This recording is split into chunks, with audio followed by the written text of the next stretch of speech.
Green Lantern was a disappointment to comic book fans, movie viewers, and sentient life everywhere. Green Lantern seemed like the perfect DC comic to make into a film. Everyone knew him, but only peripherally. It's kind of like recognizing a homeless person. I mean, they seem familiar, but you don't really care enough to find out how they got there. They had 5 Green Lanterns and 80 years of stories to pull from. Sure, a lot of those suck, but the options seemed unlimited. This should have been the launching point for a Justice League movie, but that launch didn't even make it out of the atmosphere. I'll start off by saying that I won't be complaining that the movie doesn't match the comic books. It's always annoying when people complain about film adaptations of books, but Marvel and DC comic books have different dimensions, Elseworld or what-if stories, and the universe has been restarted several times, once by Green Lantern himself.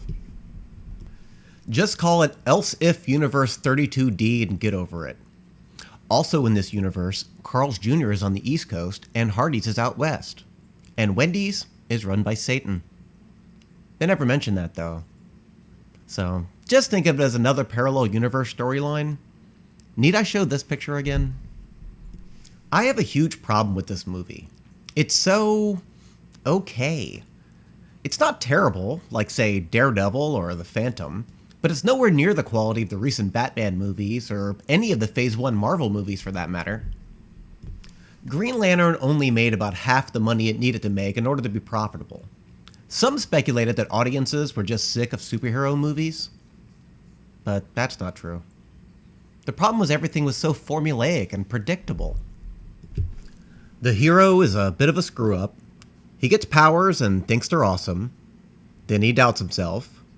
Then he discovers his inner strength or something and beats the bad guy. It's fine that I've seen all this before. That happens with most stories in any media. Let's just start the review. The movie opens with an explanation of the Green Lantern Corps and the Guardians that created them.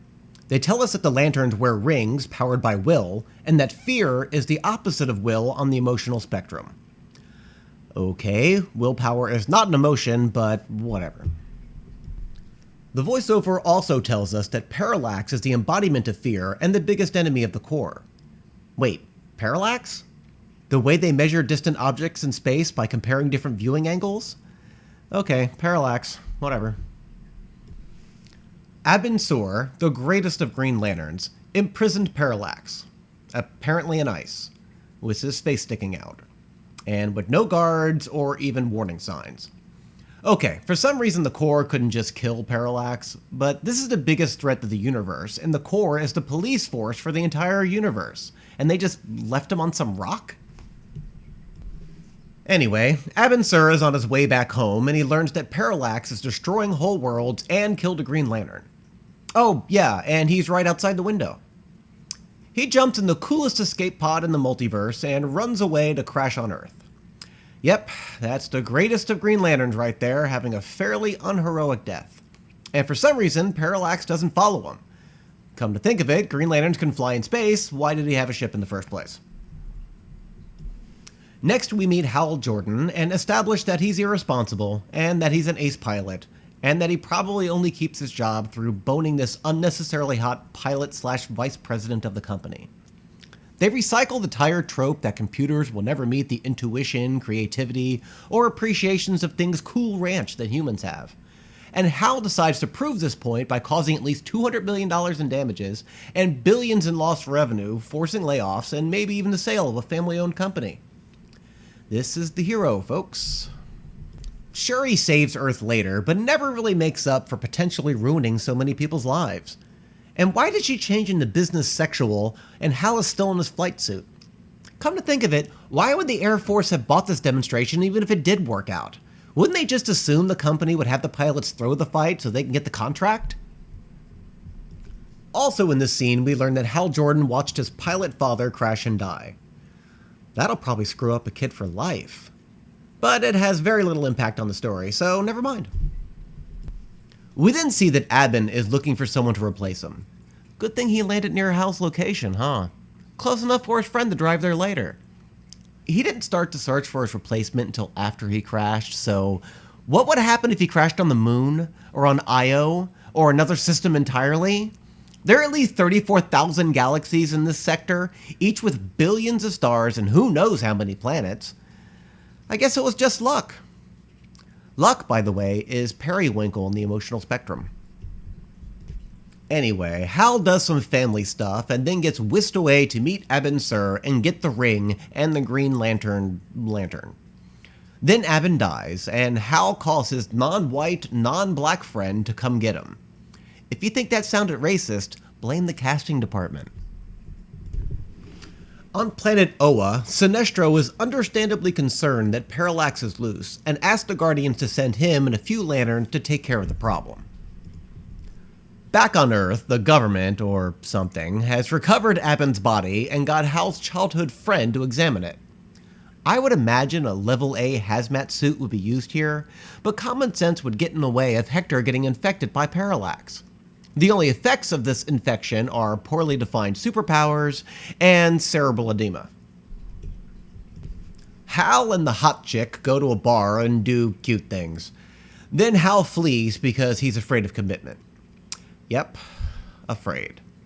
Anyway, some thugs are outside waiting to beat him up for getting them laid off. Then he kills them. Sure, it was an accident, and maybe they were only crippled. It doesn't matter, they're never mentioned again. Then Hal is whisked away to Oa to join the Intergalactic Space Cops. We go through some training segments, and finally Hal loses to Sinestro. Just as he should. He just started using the ring 10 minutes ago, and Sinestro's one of the best. Also in this scene, a Green Lantern trainer named Kilowog creates a lantern construct that has the gravity of your average star. This, of course, would have destroyed everything on the planet. So Hal, sad over this ass-kicking by Sinestro, quits and goes home. And they let him keep the ring. The ring that's considered the most powerful weapon in the universe. Forgetting that for a moment, this still doesn't make sense. It gets established early on that Hal is arrogant, competitive, and vain. It seems that rather than running from the commitment, he'd try sticking around just to prove how much better he is. You know, being consistent with his character.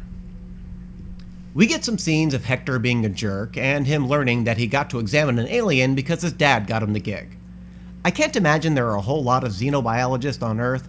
Since this is the first alien life ever encountered, Hector would probably get the job anyway. No reason to be a baby about it. So Sinestro leads the assault on Parallax. If this is the biggest threat ever, maybe you can spare a few more guys. You have 3,600 Green Lanterns, and they send a dozen. Most of them, predictably, die. And Sinestro escapes back to Oa to tell the Guardians.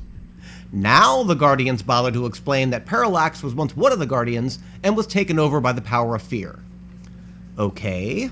Upon hearing that, Sinestro asked the Guardians to make a yellow ring to fight fear with fear. Was Sinestro not paying attention to the story? In this universe, fear is uncontrollable and consumes its user, making them evil smoke monsters. Experimenting with fear is what caused the problem in the first place. How is doing the same thing again a good idea? Anyway, there's a party because Ferris Aircraft got the contract after all. Not sure why they'd invite Hal, but anyway, we're halfway through the movie and the biggest plot point for Hal has now been completely undone.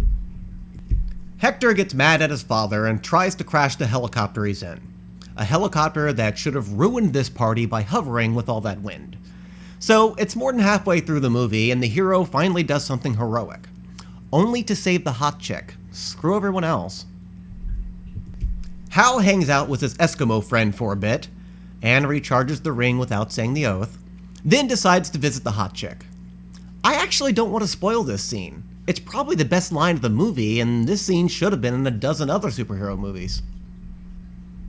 The government guys go to visit Hector in the science building. Just to be clear, this is the science building at University College, not the one at College University. Oh, that's a real thing. All right. Ms. Waller touches Hector, and her entire life is displayed in his mind. It's a pretty cool sequence, but yet again has no effect on the story at all. It isn't explained how they got him restrained, but he freaks out and kills a few people before Hal comes to save the day. How did he know the day required saving? He must have used his spidey sense. Aw, who cares? Here comes a big fight between the hero and the villain. But it's only about 30 seconds and isn't that good. And when it's over, Hector just goes home and no one cares that he killed at least 2 people, one of them a senator, assaulted a bunch of other people, and wrecked a secret government facility. But no one cares, and Hal flies back to Oa to ask the Guardians to save the Earth. They say no, so Hal asks permission to fight it himself. They don't answer, but the real question is, why ask at all? You have the power ring and no one was stopping you from protecting Earth by yourself. Shit, you quit the Corps. Why seek permission to save your home and everything you've ever known? Why talk to the Guardians at all? It's not like you know them. You've never seen them before now. Hal goes back to Earth, where Hector is in a hangar where he has captured the hot chick. Hal offers to trade the girl for his ring, and Hector accepts. He puts it on and blows a hole in the wall, but can't use it to kill Hal since the ring only works if you've been chosen. Except, of course, 5 seconds earlier when he used it to blow a hole in the wall. Parallax shows up out of nowhere. He's really good at just appearing outside the window. Anyway, Parallax kills Hector and tries to pull out Hal's ghost skeleton as well. But Hot Chick manages to fire missiles at him that somehow don't injure Hal at all. Hal escapes with the girl, and Parallax forgets all about revenge and just starts attacking people in the streets. Hal does some pretty cool Green Lantern stuff, and then my brain imploded. They were just on Earth, and now they're near Neptune? Hal's plan was to get Parallax to the sun, and somehow this journey takes him to Neptune and then the asteroid belt. That's the wrong direction entirely! So Parallax can't escape the sun's gravity and burns up. Some of the other Lanterns rescue Hal from the sun as well, showing that Hal has earned their respect. Proving that he's worthy of being a Lantern. Proving that will can conquer fear. So what does Sinestro do? He puts on the damn yellow ring. What is this guy, an idiot? So that was it. Green Lantern the movie. What was wrong about it? It wasn't the director. He successfully rebooted James Bond. Twice. It wasn't the actors. In fact, one of the most frustrating things about this film is Mark Strong was so good as Sinestro, and we'll probably never see him again. And there are some issues with the effects, too. Like here, the head and neck don't really match. The head and neck don't match here, either. I feel a little bad about that line. Actually, I think the real problem is Green Lantern. It's just such a goofy concept. These alien races know what a lantern is, and the ring works by the user's willpower. But that yellow ring at the end, does it work on the user's fear or the fear others have? Would it still work if no one was around to be scared? And some of those Corps members just couldn't be in the movie. There were even a squirrel and a dog Green Lanterns. Oh, yeah, and a sentient planet. What I think they should have done is a storyline from Zero Hour. Have Hal be the bad guy and Kyle Rayner the hero. Kyle had no one to guide him, and him learning about the power of the ring on Earth would be interesting. It would gradually build up to the more fantastic things on Oa. And at the end, when the universe restarts, have Kyle be the only one who knows what happened. And the last image is a blue streak flying overhead, implying Superman, and have Hal as Green Lantern in pursuit. He could even ask a dumbstruck Kyle if he saw which way he went. Would that have been any good? I don't know. But at least it would have been different. And it would explain why the Batman movies didn't have any other superheroes, and why Batman would be a different guy in the Justice League movie. Just not this guy, please. Anyway, I'm Franco, and this was my own damn opinion.